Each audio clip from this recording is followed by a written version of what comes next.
지금 몸이 좀 많이 안 좋습니다.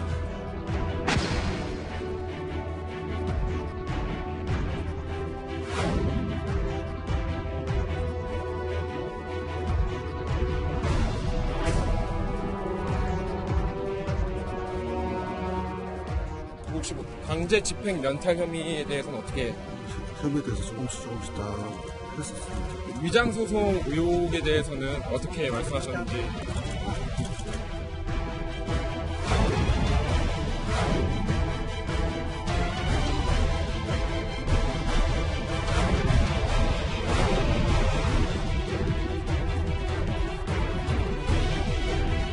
저는 물론 이 상세한 과정을 잘 알지 못했습니다. 왜냐하면 IMF가 터지는 그 97년 시기에 저는 해외 유학생이었습니다.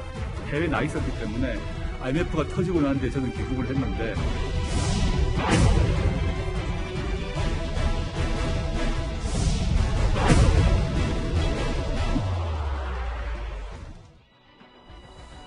예, 오늘 뉴스탑10 이 뉴스로 시작을 합니다.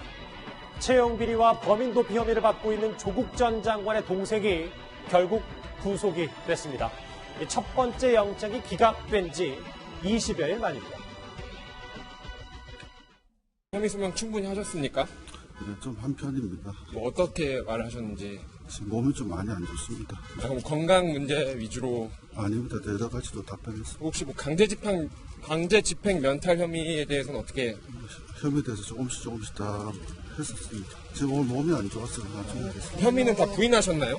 혹시 혐의 사실관계 인정하신 게 있으신가요?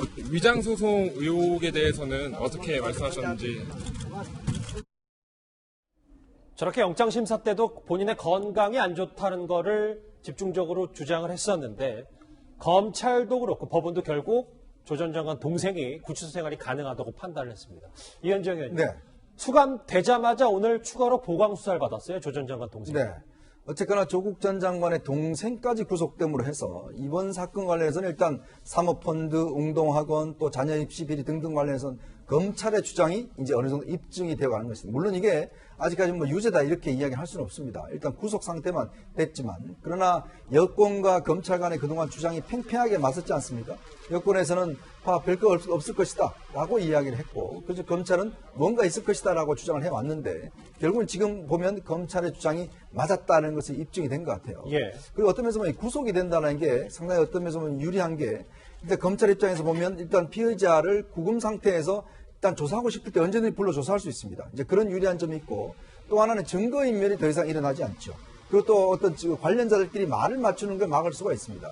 또 그리고 이 죄수의 딜레마라고 해서 이렇게 구속시켜 놓으면 서로 진술이 달라버리면 새로운 사실들이 또 새롭게 나올 수가 있는 거거든요. 그러니까 그런 차원에서 본다면 검찰은 현재 이 3명을 구속함으로 해서 어느 정도 증거를 확보했다고 볼 수가 있고 이제 마지막 상황인 조국 전 장관을 향해서 일단 수사는 달려가고 있는 것 같습니다. 그러니까요. 2달 전엔 9월 오촌 조카 지난달 그리고 일주일 사이에 두고 부인과 동생까지 결국 구속이 됐습니다. 다음 화면을 좀 보실까요? 구장처장 저는 이걸 좀 짚어보고 싶은 게 네. 동생은 채용비리 외에는 전면 부인한 것으로 전해졌어요. 그런데 네. 어제 검찰이 정경심 교수 때와 마찬가지로 꼼꼼하게 PPT 소명을 하면서 이런 얘기를 했습니다. 그렇습니다. 이 채용 비리와 이 재산 빼돌리기는 학교를 이 개인 돈벌이로 이용하는 사학 비리의 대표적인 사례다. 이 중심에 이 조국 전 장관의 동생이 있기 때문에 이 구속이 필요하다라고 이 꼼꼼하게 소명을 했고 이 소명이 사실상 이 재판부로부터 받아들여져서 이 구속영장이 이게 집행이 되게 됐습니다. 그러니까 검찰이 얼마나 이 수사를 다각도로 했는지를 좀 이런 영장 실질 심사를 통해서 알 수 있는 대목이 아닌가 싶습니다. 예. 그런데 저희가 지금 주제로도 짚어본 이 판사의 1시간 건강신문 얘기를 좀 주목을 해봐야 될 것 같아요. 이수희 변호사님. 예. 부장판사가 1시간가량 직접 신문을 했는데 주로 조 전 장관 동생의 건강 상태를 직접 체크했다. 이거 좀 이례적인 거 아닙니까? 그러니까 법원은 그런 게 있어요. 앞서 결정 난 것을 뒤집으려면 거기에 대한 합당한 근거가 있어야 되는 거예요. 그러니까 앞서 1차 영장이 기각됐을 때 배임 혐의에 대해서 저 배임이라는 게 운동학원에 한 100억 원 정도의 손해를 입혔다는 거거든요. 허위 소송으로. 거기에 대한 다툼의 여지가 있고, 그건 이제 범죄 사실에 대한 소명 부분이고, 또 하나가 건강 상태도 고려했다라고 해서 이제 기가 그 사유를 발표를 했는데, 예. 그렇다 그러면은 이제 어제 그 영장 전담 판사 입장에서는 건강 문제를 안 물어볼 수가 없는 거죠. 그래서 휴정 시간까지 합해서 6시간 정도 영장실질 신문이 이어졌는데 그 중에 1시간을 판사가 직접 물어봤다는 거죠. 건강 관련해서. 아마 걸을 수 있느냐, 한번 걸어보겠느냐부터 여러 가지를 물어봤을 것 같고, 일상생활하는데 어떤 불편함이 있느냐, 아마 그 피의자 조국 동생의 하소연도 많이 좀 듣지 않았을까 싶고요. 그런 걸 다 들어봤음에도 불구하고 구치소 생활을 하는데 어려움이 없다라고 판단을 한 것 같습니다. 그러니까 이 변호사님, 좀 더 구체적으로 들어가 보면 첫 번째 영장심사 때는 건강 상태가 고려가 돼서 구속영장이 기각됐기 때문에 두 번째 심사 때는 그걸 더 꼼꼼히 들여본다는 판사의 생각, 그렇기 때문에 건강 상태까지 비교적 더 소상히 체크를 한 거다. 이렇게 봐야 되는군요. 그렇죠. 그러니까 앞서 난 결정에 대해서 뒤집었기 때문에. 뒤집었기 더 꼼꼼히 때문에. 본 그래서 것 같아요. 이례적으로 건강신문까지 했다고 볼 수 있습니다. 예, 조국 전 장관 동생에게 추가된 이 강제 집행 면탈 혐의가 이 부분. 강제 집행 면탈 혐의가요. 왜 중요하냐면요. 당시 웅동학원 이사였던 조국 전 장관이 허위 소송 변론 포기에 관여했느냐, 이 여부가 쟁점이 되기 때문입니다. 저는 물론 이 상세한 과정을 잘 알지 못했습니다. 왜냐하면 IMF가 터지는 그 97년 시기에 저는 해외 유학생이었습니다. 해외에 나 있었기 때문에 IMF가 터지고 난 뒤에 저는 귀국을 했는데 그 과정에 학교 관련 이런 일들이 다 이제 벌어졌죠. 학교 완공되는 비용이 지불되지 못했기 때문에 저희 선친과 저희 동생은 그에 대해서 빚을 지게 되었습니다. 저희 동생은 학교에 대해서 공사대금에 대한 채권을 가지게 되었지만 본인은 아무것도 남는 게 없게 되었습니다. 그래서 나중에 소송을 통해서 그걸 확인하고자 했던 것이지. 조금 더 간명하게 정리를 해보면 이런 것 같아요, 윤정혜님. 그러니까 허위 소송 과정, 동생이 한 허위 소송 과정이 꽤 복잡하기 때문에 서울대 법대 형의 도움을 안 받고는 어떻게 이걸 할 수 있겠느냐, 이 부분인 것 같습니다. 참 이게 보면 웅동학원 관련된 이야기가 굉장히 이해하기가 좀 어렵습니다. 왜냐하면 이게 상당히 복잡하게 얽혀 있어요. 웅동학원이 시내 중심에 있다가 산 쪽으로 이사를 갑니다. 그러면서 이제 학교를 지어야 되겠죠. 건설을 하는데 당시 조국 전 장관의 아버지가 학교 이사장을 맡고 있었어요. 그러면서도 건설회사를 운영하고 있었습니다. 즉, 이 학교를 아버지가 이사장이면서 그 건설회사가 이제 학교를 지었던 거예요. 근데 문제는 이 짓는 과정에서 이 학교가 어떤 면에서 보면 이제 이 회사가 부도가 난 것이죠. 근데 이 아들 같은 이제 조국 전 장관 동생 같은 경우는 실제로 이 건설회사의 또 하청업체였어요. 그러다 보니까 본 회사가 이제 부도가 나다 보니까 채권을 담보를 해야 되잖아요.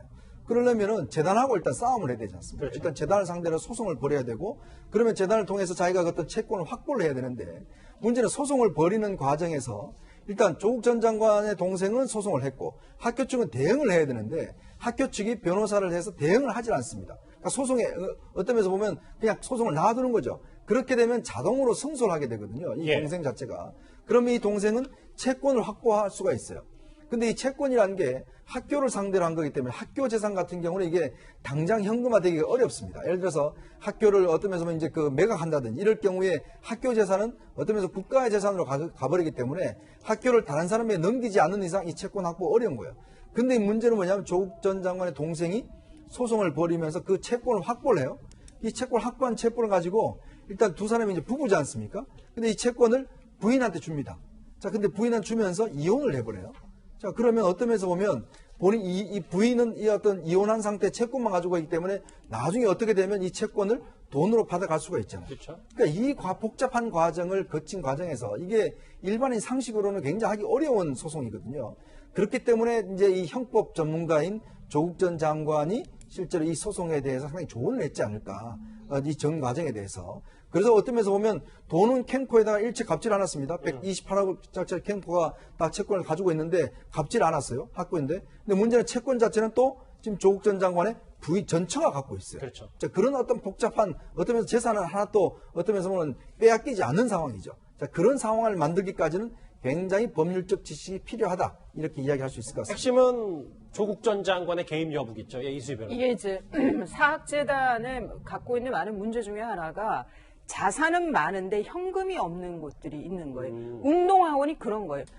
그 부동산 가치는 상당한데 이게 현금이 없는 거예요. 그러니까 나중에 이 부동산을 처분만 할 수 있으면 채권을 갖고 있으면 그 채권을 집행해서 실질적으로 돈을 받아오는 데는 어려움이 없는 거예요. 그러니까 이 지금 그 의혹은 조국 그 교수의 동생이 그런 걸 동생과 그 뭐 지금 이사장인 어머님도 지금 조사를 해야 되는데 하여간 이 조국 교수의 가족들이 혹시 그런 걸 노리고 어차피 자산은 있는 거니까 채권만 갖고 있으면 여하튼 돈을 나중에 받아올 수는 있을 가능성이 높으니까 그래서 공사금 채권을 소송을 해서 웅동재단에서는 전혀 대응을 안 해서 그대로 승소 판결을 받아서 예. 그것을 이제 집행하려고 했던 거다라는 건데 지금 보도된 거에 의하면은 조국 그 교수가 이사로 있을 때 실제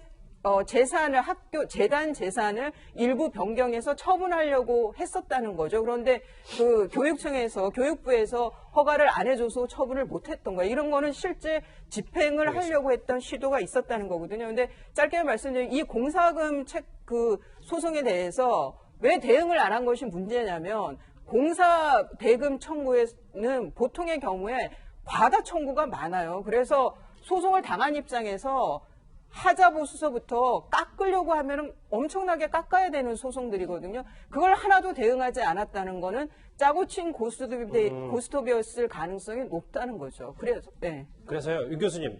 그래서 왜냐하면 조 전 장관이 얼마나 이 웅동학원 비리에 연루가 돼 있는지 여부가 핵심일 텐데 조 전 장관 컴퓨터에서 웅동학원 소송 대응 문건까지 발견이 됐기 때문에 이 부분도 좀 들여다봐야 될 것 같아요. 일단 뭐 지금 기사로서 나오는 것은 이제 그 자택 컴퓨터에서 그 대응 문건이 나왔다라는 이제 기사가 나왔지 않습니까?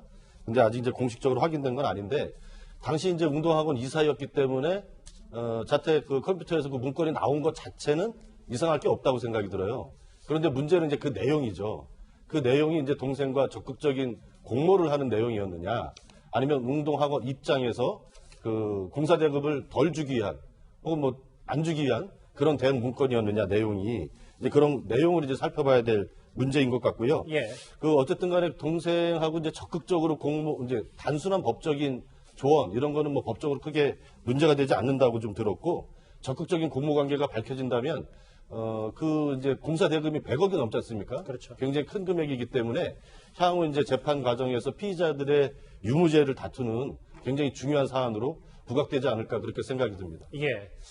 이렇게 조국 전 장관 동생까지 구속이 됐기 때문에 검찰의 향후 수사는 조 전 장관 모친으로까지 급물살을 탈 것으로 보입니다. 구자홍 차장. 네. 어쨌든 이 조 전 장관의 모친도 이 여러 가지 아들의 이 혐의를 의혹을 알고도 묵인했을 가능성이 높다고 검찰은 판단하는 것 같더라고요. 그렇습니다. 그럴 수밖에 없는 것이요. 이 조국 장관의 어머니가 지금 웅동학원의 이사장입니다.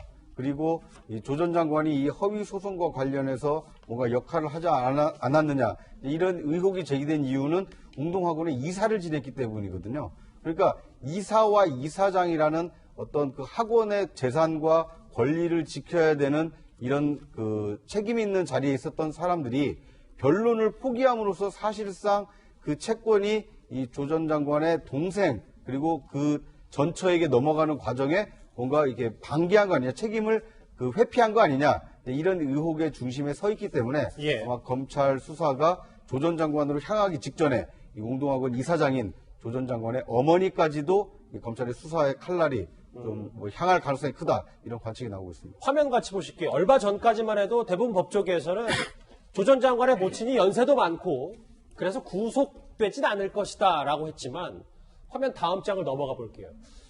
그럼에도 불구하고 이수희 변호사님, 네. 아들이 구속이 됐고 구속이 되면 진술이 달라질 가능성도 있기 때문에 또 모친 수사도 한번 바뀔 수도 있다라는 전망도 있습니다. 이게 이제 사립학교는 두 가지로 이제 갈려진, 하나는 학교 법인이 있고 하나는 재단이 있어요. 지금 조국 교수의 가족은 이 재단과 관련된 거죠. 그런데 지금 또 조국 동생의 경우에는 지금 채용비리하고 그 재단에 그 배임을 한 혐의예요. 손해를 끼친 거. 그런데 부친이 돌아가신 후에 재단 이사장을 어머님이 계속 했기 때문에 이 채용비리, 그리고 또 하나는 채용비리의 경우에는 시험지가 어머니 자택에 있었다는 거예요. 맞아요. 그때 예. 그 시험지를 빼내서 그 시험지를 준 것도, 돈과 교환해서 준 것도 어머님 자택이에요.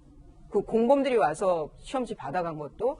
그러니까 어머님 집에서 이런 일이 벌어졌는데 어머님이 몰랐을까? 충분히 검찰 입장에서는 확인을 할 수밖에 없는 거죠. 그러니까 뭐 구속 사안을 지금 얘기할 거는 아니고 소환해서 조사는 해야 되는 사안이다. 어머님 사안은. 그리고 운동학원의 이 배임과 관련한 허위 소송과 관련해서는 당시 이사장이었기 때문에 왜 대응을 하지 않았는지, 이런 것들은 이사장으로서 최종 책임자니까 당연히 그 조사를 해서 소환해서 조사를 해야 되는 거고요. 그래서 뭐 어머님에 대한 조사가 이루어진다고 해서 그게 가혹하다고 얘기할 건 아니고 그 수사 수순상 어머님에 대해서 확인을 할 수밖에는 없다. 유수희 변호사, 하나 더요. 그래서 지금 조 전 장관보다 오히려 조 전 장관 모친 소환 조사가 먼저 이뤄질 것이다 라는 전망도 있습니다. 그럴 수 있죠. 그거는 왜냐하면 이게 뭐 인권 얘기가 요즘 많이 나오는데 검찰에 조국 그 교수를 소환하기 전에 어머님을 소환한다고 했을 때 좀 심리적으로 상당히 압박이 되죠. 조 전 장관에게. 예, 뭐 오촌 동생이야. 오촌 동생은 조 장관의 말에 의하면은 뭐 제사 지낼 때 가끔 보는 사이라니까 구속돼도 마음 아플 건 없지만 지금 부인이나 동생이나 다 구속이 된 상황에서 심리적으로 상당히 위축될 가능성이 높죠. 거기에 어머님까지 소환돼 조사를 받는다고 하면 더 압박감도 클 거고요. 뭐 그런 면에서라면은 어머님 소환이 더 빠를 수도 있다. 예. 화면 한번 더 볼게요. 이 몰래 빼낸 시험지와 조 전 장관도 연결고리가 있는데 한 2, 3주 전쯤에 윤종국 교수님, 우리가 조 전 장관은 사회시험 문제를, 정경심 교수는 영어시험 문제, 응동학원 이 교직원 뽑을 때 그 시험 문제 출제하는 것도 연결고리가 있긴 있잖아요. 그렇죠. 어쨌든 지난번 기자간담회 때 얘기를 한 거죠. 조국 전 장관이 이제 운동학원 측에서 채용과 관련한 시험 출제 의뢰가 들어오면 부인은 이제 영어 전공자니까 영어 관련된 시험 문제를 이제 출제를 했고 본인은 사회 관련된 분야 교사들 채용 과정에서 사회 분야 이제 그 출제 요청이 들어오면 동료 교수들한테, 사회 분야 동료 교수들한테 시험 문제 출제를 해서 운동학원으로 보내줬다. 이렇게 얘기를 기자간담회 때 했고, 예. 저것이 이제 문제가 되려면, 조국 전 장관이 동생이 채용 비리를 저지를 것을 사전에도 알고 그것을 공모했다. 이렇게까지 이제 얘기가 나가야 되는데, 현재 수사 상태에서는 그렇게까지 좀, 추측하는 거는 조금 좀 과도하다. 이렇게 생각이 듭니다. 알겠습니다. 자, 어쨌든요, 이 오촌 조카와 부인, 그리고 동생까지 연이어 구속이 됐기 때문에 수사 초기 조국 전 장관 관련 의혹은 표창장밖에 없다. 이렇게 주장했던 여당의 목소리는 일단 힘을 잃게 됐습니다. 이런 종류 사건은 제 승인과 결심 없이는 할 수가 없죠. 검찰이 뭐 한 달 넘게 수사했는데 나온 게 없다. 이런 얘기들이 많이 흘러나오고 있는 것으로 알고 있는데 뭐 수사 결과가 없는 건 아니죠. 저희가 이 수사 내용이 밖으로 나가는 거를 좀 많이 틀어막았고 수사 내용이 없는 건 아니었다는 윤석열 총장의 말, 이제 하나씩은 조금씩 드러나는 것 같습니다. 이현정 의원님, 네. 정리를 해볼게요. 모친이 먼저 소환 조사될 가능성이 있다.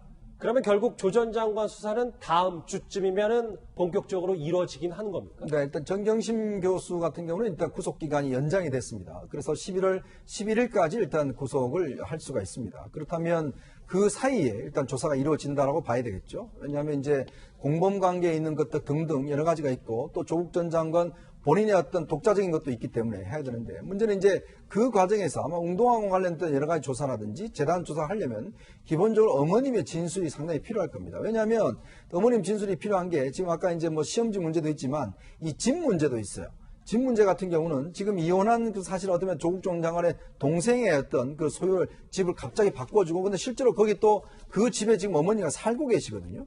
그럼 그런 연유라든지 이런 것들을 등등을 다 살펴봐야 되고 그다음에 이제 지금 사진 나오는 부산대 의학전문대학원 여기 같은 경우에 사실은 이제 조국 전 장관 모친이 1기 간호대학 졸업생입니다. 예. 이제 그렇다 보니까 저때 이제 그 본인이 화가시기 때문에 저렇게 그림 전시회도 하고 있기 때문에 부산대 의전과 관련돼서 장학금 문제가 있어요. 아, 그 의혹 그렇죠. 장학금 문제인데 여기에 과연 그러면 이 어머니가 과연 어느 정도 영향을 행사했는가 이런 부분도 사실은 좀 살펴볼 측면이 있습니다. 그 또 한 가지는 검찰의 이제 수사 전략인데 사실 어머님이 소환 조사를 되게 되면 조국 전 장관은 심리적으로 엄청난 압박을 받을 겁니다. 그럼요. 왜냐하면 지금 차례대로 오촌 조카, 동생, 부인 구속됐죠. 그다음 어머니까지 지금 노모의 어머니까지 조사가 된다고 그러면 본인 입장에서는 굉장히 흔들릴 수밖에 없어요.